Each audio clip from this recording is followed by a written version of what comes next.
The first written record of Tibet is during the 6th century with the introduction of Buddhism.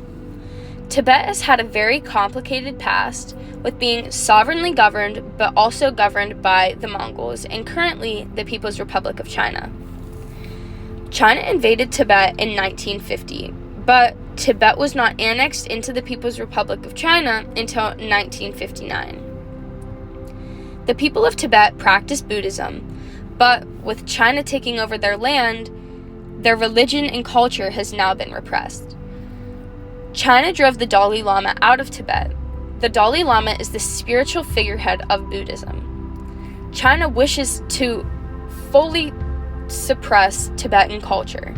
So there's a very large Chinese police presence in Tibet, prohibiting public gatherings and also religious gatherings.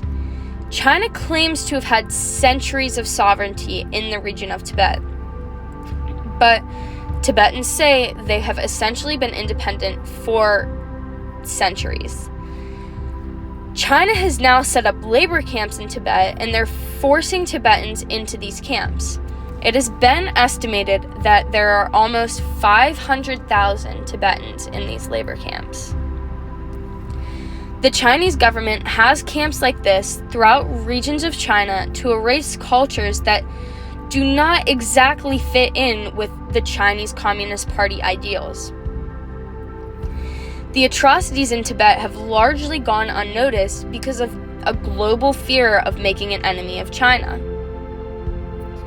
China refers to these camps as re-education centers. There are re-education centers in Tibet and Xinjiang. According to a source from NBC News, Tibet is being ruled under a smothering Chinese security blanket.